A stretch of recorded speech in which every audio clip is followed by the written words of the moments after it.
ಕಳೆದ 40 ವರ್ಷಗಳಲ್ಲಿ ಅತ್ಯಂತ ವೇಗವಾಗಿ ಬೆಳೆದಿರುವ ದೇಶಗಳಲ್ಲಿ ಚೀನಾ ಕೂಡ ಒಂದು. ರಿಸೋರ್ಸಸ್, ಟೆಕ್ನಾಲಜಿ, ಇನ್ಫ್ರಾಸ್ಟ್ರಕ್ಚರ್ಸ್, ಮ್ಯಾನ್ ಪವರ್ನ ಸರಿಯಾದ ಸಮಯದಲ್ಲಿ ಸರಿಯಾಗಿ ಬಳಸಿಕೊಂಡು ಒಂದು ಸಮಯದಲ್ಲಿ ತುಂಬ ಬಡತನವನ್ನು ಅನುಭವಿಸಿರುವ ಚೀನಾ ಇವತ್ತು ಪ್ರಪಂಚದಲ್ಲೇ 2ನೇ ಅತಿ ದೊಡ್ಡ ಆರ್ಥಿಕ ವ್ಯವಸ್ಥೆಯಾಗಿ ಬದಲಾವಣೆಯಾಗಿದೆ. ಆದರೆ ಇದು ಕಳೆದ 40 ವರ್ಷಗಳಲ್ಲಿ ನಡೆದಿರುವ ಕತೆ. ಆದರೆ ಇವಾಗ ಸಿಚುಯೇಷನ್ ಬದಲಾವಣೆಯಾಗಿದೆ. ರೀಸೆಂಟ್ ಟೈಮ್ಸ್ನಲ್ಲಿ ಚೀನಾ ಆರ್ಥಿಕ ವ್ಯವಸ್ಥೆ ತುಂಬ ದಾರುಣವಾದ ಫೈನಾನ್ಷಿಯಲ್ ಕ್ರೈಸಿಸ್ನ ಫೇಸ್ ಮಾಡ್ತಾ ಇದೆ. ದೇಶಕ್ಕೆ ಆದಾಯ ಕಡಿಮೆ ಆಗ್ತಾ ಇದೆ, ಯುವ ಜನತೆ ಜಾಬ್ಗಳನ್ನು ಕಳ್ಕೊಳ್ತಾ ಇದೆ, ಸಾಲ ಹೆಚ್ಚಾಗ್ತಿದೆ. ಚೀನಾದಲ್ಲಿ ರಿಯಲ್ ಎಸ್ಟೇಟ್ ದಾರುಣವಾಗಿ ಪತನವಾಗ್ತಿದೆ. ಎಷ್ಟೋ ಕಂಪನಿಗಳು ಚೀನಾನ ಬಿಟ್ಟು ಭಾರತ, ವಿಯೆಟ್ನಾಂ, ಇಂಡೋನೇಷ್ಯಾ ಮತ್ತು ಮೆಕ್ಸಿಕೋನಂತಹ ದೇಶಗಳಿಗೆ ಹೋಗ್ತಾ ಇದ್ದಾವೆ. ಹಾಗೆ ಸ್ಟಾಕ್ ಮಾರ್ಕೆಟ್ ನಷ್ಟಗಳಲ್ಲಿ ನಡೀತಾ ಇದೆ. ಅನೇಕ ನ್ಯಾಷನಲ್ ಮತ್ತು ಇಂಟರ್ನ್ಯಾಷನಲ್ ಚಾನೆಲ್ಸ್ ಚೀನಾನೊಂದಿನ ಅಭಿವೃದ್ಧಿ ಇಲ್ಲಿಗೆ ಮುಗಿದಿದೆ ಅಂತ, ಹಾಗೆ ಫ್ಯೂಚರ್ನಲ್ಲಿ ಈ ದೇಶ ಇನ್ನೂ ಹೆಚ್ಚು ನಷ್ಟಗಳಿಗೆ ಒಳಗಾಗುತ್ತೆ ಅಂತ ಆರ್ಟಿಕಲ್ಸ್ನ ಪಬ್ಲಿಷ್ ಮಾಡ್ತಾ ಇದ್ದಾರೆ. ಆದರೆ ನಿಜಕ್ಕೂ ಇದಕ್ಕೆಲ್ಲ ಕಾರಣವೇನು? ಚೀನಾನಲ್ಲಿ ಒಂದು ಕಡೆ ಆ್ಯಪಲ್, ಮೈಕ್ರೋಸಾಫ್ಟ್, ಇಂಟೆಲ್, ಡೆಲ್ನಂತಹ ಎಷ್ಟೋ ಮಲ್ಟಿನ್ಯಾಷನಲ್ ಕಂಪನೀಸ್ ಚೀನಾ ದೇಶವನ್ನು ಬಿಟ್ಟು ಹೋಗ್ತಾ ಇದ್ದರೆ, ಇನ್ನೊಂದು ಕಡೆ ಚೀನಾ ಸರ್ಕಾರ ಅವರ ದೇಶದಲ್ಲಿ ಬಡ್ಡಿ ದರಗಳನ್ನು ತುಂಬ ಕಡಿಮೆ ಮಾಡ್ತಾ ಇದೆ. ಆದರೆ ಇದರ ಹಿಂದೆ ಇರುವ ಲಾಜಿಕ್ ಏನು? ಯಾಕೆ ಚೀನಾ ಆರ್ಥಿಕ ವ್ಯವಸ್ಥೆ ದಿನದಿಂದ ದಿನಕ್ಕೆ ದಾರುಣವಾದ ಸಿಚುಯೇಷನ್ಗೆ ಬರ್ತಾ ಇದೆ? ಮತ್ತು ಫ್ಯೂಚರ್ನಲ್ಲಿ ಚೀನಾ ಅಮೆರಿಕ ಜೊತೆ ಪೈಪೋಟಿನ ಕೊಡುತ್ತಾ, ಇಲ್ಲಾಂದರೆ ಚೀನಾನ ದಾಟಿ ಭಾರತ ಆ ಪೊಸಿಷನ್ಗೆ ಹೋಗುತ್ತಾ ಎನ್ನುವುದನ್ನು ನಾನು ಈ ವಿಡಿಯೋದಲ್ಲಿ ಹೇಳ್ತಾ ಇದ್ದೀನಿ. ವಿಡಿಯೋ ಮುಂದುವರಿಸುವ ಮುನ್ನ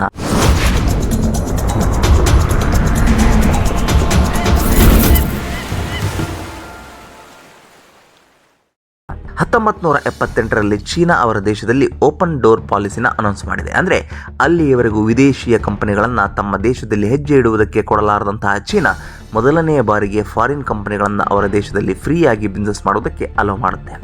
ಇನ್ನು ಅವುಗಳಿಂದ ಇಲ್ಲಿಯವರೆಗೂ ಕೂಡ ಚೀನಾ ತಮ್ಮ ದೇಶದಲ್ಲಿ ನ್ಯಾಚುರಲ್ ರಿಸೋರ್ಸಸ್ ಮತ್ತು ಮ್ಯಾನ್ ಪವರ್ನ ಫಾರಿನ್ ಕಂಪನಿಗಳಿಗೆ ಸಪ್ಲೈ ಮಾಡಿ ಅವರ ದೇಶದಲ್ಲಿ ಕಂಪನೀಸ್ ಮತ್ತು ಫ್ಯಾಕ್ಟರೀಸ್ನ ಇಡುವುದಕ್ಕೆ ಎಲ್ಲ ತರಹದ ಅನುಮತಿಗಳನ್ನು ನೀಡಿ ಕೇವಲ 30 ವರ್ಷಗಳಲ್ಲೇ ಚೀನಾ ಇಡೀ ಈ ಪ್ರಪಂಚಕ್ಕೆ ಒಂದು ದೊಡ್ಡ ಮ್ಯಾನುಫ್ಯಾಕ್ಚರಿಂಗ್ ಹಬ್ ಆಗಿ ಬದಲಾವಣೆಯಾಗಿಬಿಟ್ಟಿದೆ. ಆದರೆ ಇಲ್ಲಿ ನಿಮಗೆ ಒಂದು ವಿಷಯ ಗೊತ್ತಾಗಬೇಕು. ಅದೇನೆಂದರೆ, ಒಂದು ದೇಶ ಆದರೂ ಅಥವಾ ಒಂದು ರಾಜ್ಯ ಆದರೂ ಅಥವಾ ಒಂದು ಸಿಟಿ ಆದರೂ ಅಲ್ಲಿ ಅಭಿವೃದ್ಧಿ ಆಗ್ತಾ ಇದೆ ಅಂದರೆ ಆ ಸುತ್ತಮುತ್ತ ಇರುವ ರಿಯಲ್ ಎಸ್ಟೇಟ್ ಪ್ಲೇಸಸ್ ಕೂಡ ಅಷ್ಟೇ ವೇಗವಾಗಿ ಜಾಸ್ತಿ ಆಗ್ತವೆ.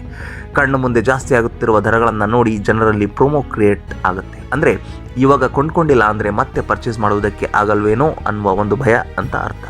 ಆ ಭಯದಿಂದ ಜನರು ಪ್ರಾಪರ್ಟೀಸ್ನ ಕೊಂಡುಕೊಳ್ಳುವುದಕ್ಕೆ ಬರ್ತಾರೆ. ಸೊ ಅದರಿಂದ ಆ ಪ್ರಾಪರ್ಟೀಸ್ಗೆ ಡಿಮ್ಯಾಂಡ್ ಹೆಚ್ಚಾಗಿ ಅವುಗಳ ದರಗಳು ತುಂಬ ವೇಗವಾಗಿ ಹೆಚ್ಚಾಗಿಬಿಡ್ತವೆ. ಆದರೆ ಜನರಲ್ ಆಗಿ ಗೋಲ್ಡ್, ಸಿಲ್ವರ್, ಲ್ಯಾಂಡ್ನಂತಹ ಯಾವ ಅಪ್ರಿಷಿಯೇಟ್ ಅಸೆಟ್ಗೂ ಆದರೂ ದಿನಗಳು ಕಳೆಯುವ ಮುನ್ನ ದರಗಳು ಕೂಡ ಹೆಚ್ಚಾಗ್ತಾ ಇರ್ತವೆ. ಆದರೆ ಈ ಪ್ರೊಸೆಸ್ನಲ್ಲಿ ದರಗಳು ಯಾವಾಗಲೂ ಕೂಡ ಸ್ಲೋ ಮತ್ತು ಸ್ಟಡಿಯಾಗಿ ಹೆಚ್ಚಾಗಬೇಕು ಹೊರತು ಅಸಾಧಾರಣವಾಗಿ ಹೆಚ್ಚಾಗಬಾರ್ದು. ಅಂದರೆ ಯಾವಾಗಾದರೆ ಒಂದು ಸಡನ್ ಡಿಮ್ಯಾಂಡ್ನಿಂದ ಒಂದು ಶಾರ್ಟ್ ಟೈಮ್ನಲ್ಲಿ ಇವುಗಳ ಬೆಲೆಗಳು ಗಗನಕ್ಕೆ ಏರ್ತವೋ ಆವಾಗಲೇ ನಿಜವಾದ ಪ್ರಾಬ್ಲಮ್ಸ್ ಬರ್ತವೆ. ಆದರೆ ಇದೆಲ್ಲ ಯಾಕೆ ಹೇಳ್ತಾ ಇದ್ದೀನಿ ಅಂದರೆ, 2008ರಲ್ಲಿ ಅಮೆರಿಕಾದಲ್ಲಿ ಬಂದಿರುವ ಫೈನಾನ್ಷಿಯಲ್ ಕ್ರೈಸಿಸ್ಗೆ ಮತ್ತು ಪ್ರೆಸೆಂಟ್ ಚೀನಾದಲ್ಲಿ ಬರುತ್ತಿರುವ ಫೈನಾನ್ಷಿಯಲ್ ಕ್ರೈಸಿಸ್ಗೆ ಕೂಡ ಒಂದೇ ಕಾರಣ, ಅದೇ ರಿಯಲ್ ಎಸ್ಟೇಟ್ ಬಬಲ್. ಅಂದರೆ ರೀಸೆಂಟ್ ಟೈಮ್ಸ್ನಲ್ಲಿ ಚೀನಾ ಗ್ರೋತ್ನ ನೋಡಿರುವ ಅನೇಕ ಫಾರಿನ್ ಕಂಪನಿಗಳು ಆ ದೇಶದಲ್ಲಿ ಅವರ ದುಡ್ಡನ್ನು ಇನ್ವೆಸ್ಟ್ ಮಾಡಿ ಅಲ್ಲಿ ಆಫೀಸ್ ಮತ್ತು ಫ್ಯಾಕ್ಟರೀಸ್ನ ನಿರ್ಮಿಸಲಾಗಿದೆ. ಸೊ ಇದರಿಂದ ಚೀನಾದಲ್ಲಿರುವ ಜನರ ಆದಾಯ ಹೆಚ್ಚಾಗಿ ಅವರು ಬ್ಯಾಂಕ್ಸ್ನಲ್ಲಿ ಲೋನ್ನ ತೆಗೆದುಕೊಂಡು ಈ ಪ್ರಾಪರ್ಟೀಸ್ನ ಕೊಂಡುಕೊಳ್ಳಲು ಸ್ಟಾರ್ಟ್ ಮಾಡಿದ್ದಾರೆ.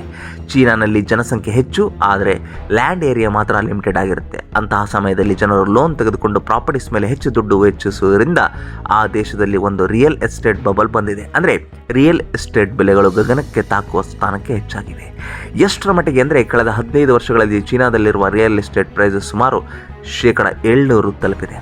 ಸೊ ಈ ಡಿಮ್ಯಾಂಡ್ನ ಎನ್ಕ್ಯಾಶ್ ಮಾಡಿಕೊಳ್ಳುವುದಕ್ಕೆ ಈ ರಿಯಲ್ ಎಸ್ಟೇಟ್ ಬಿಸ್ನೆಸ್ ಮಾಡುತ್ತಿರುವ ಅನೇಕ ಕಂಪನೀಸ್ ಇನ್ನು ಬಿಲ್ಡಿಂಗ್ ಕನ್ಸ್ಟ್ರಕ್ಷನ್ ಮುಗಿಯದೆ ಜನರಿಂದ ದುಡ್ಡನ್ನು ತೆಗೆದುಕೊಳ್ತಾ ಇದ್ದವು. ಸೊ ಚೀನಾದಲ್ಲಿ ಕೆಲವು ಕಡೆ ಪ್ರೆಸ್ ಟು ಇನ್ಕಮ್ ರೇಷಿಯೋ ಸುಮಾರು 25 ಪಾಯಿಂಟ್ಸ್ನ ದಾಟಿ ಹೋಗಿದೆ.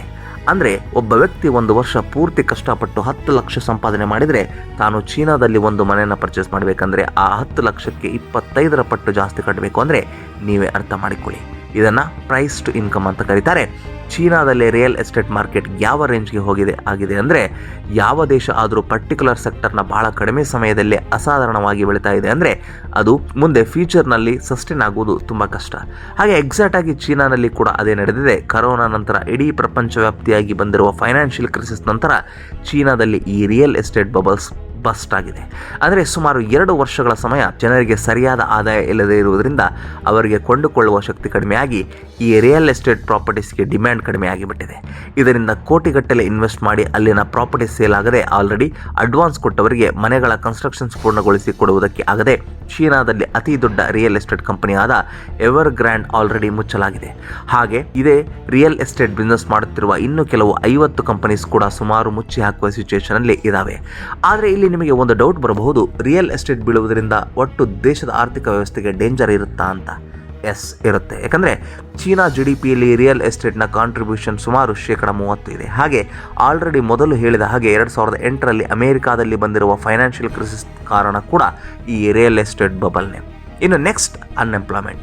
1998ರಲ್ಲಿ ಚೀನಾ ತೆಗೆದುಕೊಂಡು ಬಂದಿರುವ ಹೈಯರ್ ಎಜುಕೇಷನ್ ರಿಫಾರ್ಮ್ಸ್ನಿಂದ ಅವರ ದೇಶದಲ್ಲಿರುವ ಜನರನ್ನು ಎಜುಕೇಟ್ ಮಾಡುವುದಕ್ಕೆ ಚೀನಾ ಕೆಲವು ಬಿಲಿಯನ್ಸ್ ಮತ್ತು ಡಾಲರ್ಸ್ನ ಇನ್ವೆಸ್ಟ್ ಮಾಡಿದೆ. ಹಾಗೆ ಅವರೆಲ್ಲ ಕೂಡ ಸ್ಟಡೀಸ್ನ ಕಂಪ್ಲೀಟ್ ಮಾಡಿ ಗ್ರ್ಯಾಜುಯೇಟ್ ಆಗುವಷ್ಟರಲ್ಲಿ ಚೀನಾ ಎಕನಾಮಿ ಸ್ಲೋ ಆಗಲು ಸ್ಟಾರ್ಟ್ ಆಗಿದೆ. ಸೊ ಅದರಿಂದ ದೇಶದಲ್ಲಿರುವ ಜನರಿಗೆ ಸರಿಯಾದ ಜಾಬ್ಸ್ ಸಿಗ್ತಾ ಇಲ್ಲ. ಕಳೆದ 5 ವರ್ಷಗಳಿಂದ ಚೀನಾನಲ್ಲಿ ಅನ್ಎಂಪ್ಲಾಯ್ಮೆಂಟ್ ಕೂಡ ತುಂಬ ಹೆಚ್ಚಾಗ್ತಾ ಇದೆ. ಪರ್ಟಿಕ್ಯುಲರ್ ಆಗಿ ಹೇಳಿದರೆ 16ರಿಂದ 24 ವರ್ಷದ ಯುವಜನತೆ ಸುಮಾರು 11% ಜಾಬ್ ಇಲ್ಲದೆ ಖಾಲಿಯಾಗಿದ್ದಾರೆ.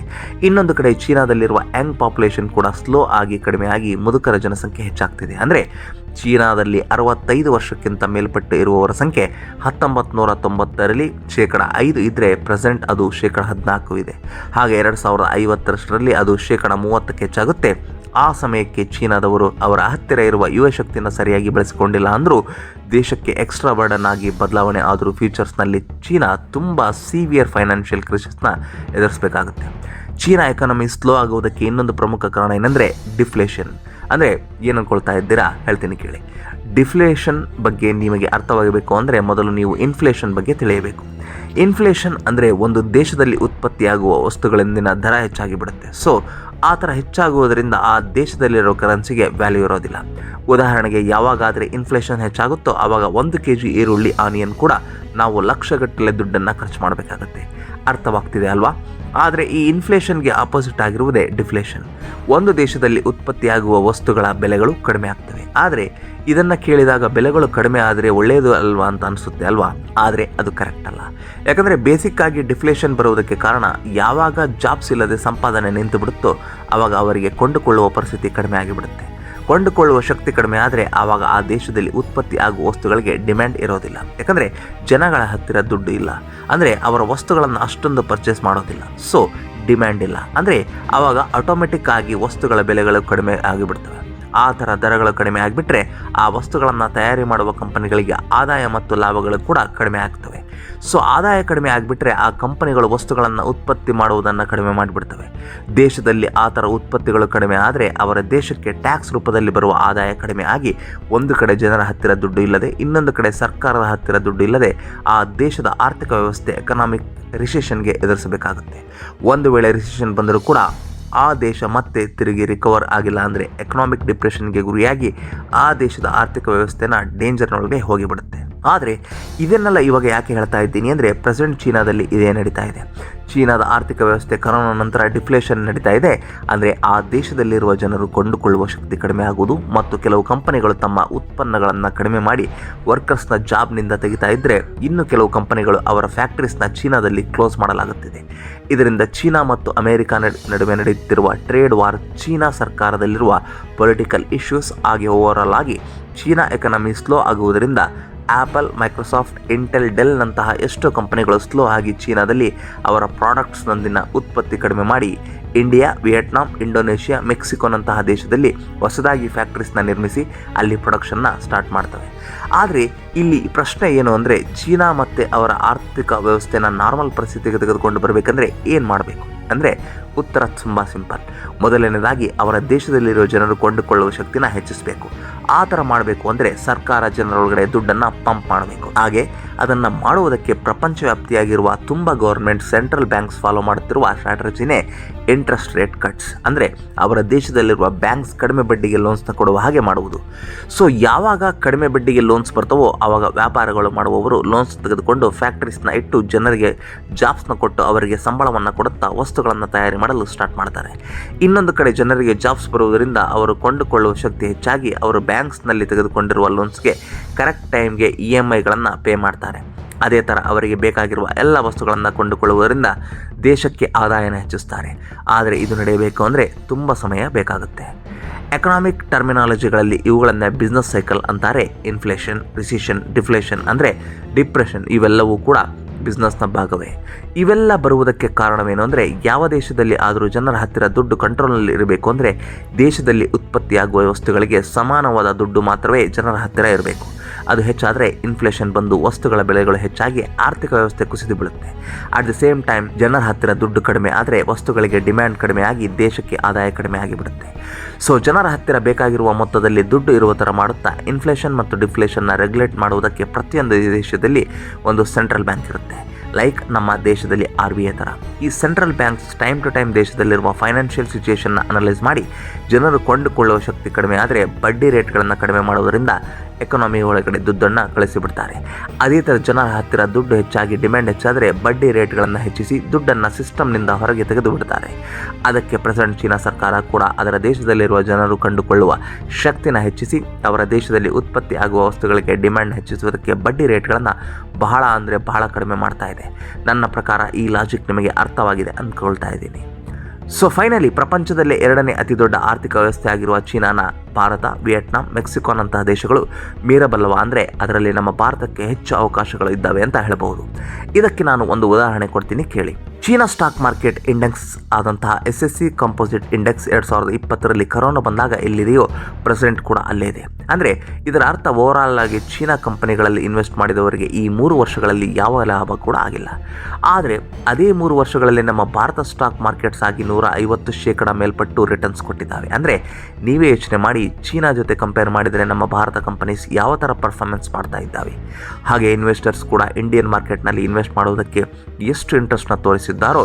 ಸೊ ಇವಾಗ ಒಟ್ಟು ನಾನು ಹೇಳ್ತಾ ಇರುವುದೇನೆಂದರೆ, ಇಂಡಿಯಾ ಚೀನಾನ ಸಡನ್ನಾಗಿ ಓವರ್ಟೇಕ್ ಮಾಡುವುದಕ್ಕೆ ಆಗದೇ ಇರಬಹುದು, ಆದರೆ ನಮ್ಮ GDP ಗ್ರೋತ್ನ 7% ಹೆಚ್ಚಾಗಿ ಮೇಂಟೈನ್ ಮಾಡುತ್ತಾ ದೇಶದಲ್ಲಿ ಲಾಜಿಸ್ಟಿಕ್ ಸರ್ವಿಸ್ನ ಬೆಟರ್ ಮಾಡಿದರೆ ಇಂಡಿಯಾ 5 ಟ್ರಿಲಿಯನ್ ಎಕಾನಮಿನ ಅಚೀವ್ ಮಾಡುವುದಷ್ಟೇ ಅಲ್ಲದೆ ಯಾವುದೋ ಒಂದು ದಿನ ಚೀನಾನ ಮೀರಿ ಪ್ರಪಂಚದಲ್ಲೇ ಸೆಕೆಂಡ್ ಲಾರ್ಜೆಸ್ಟ್ ಎಕಾನಮಿ ಆಗುವುದಕ್ಕೆ ನಮ್ಮ ದೇಶಕ್ಕೆ ಅನೇಕ ಚಾನ್ಸಸ್ ಇದ್ದಾವೆ.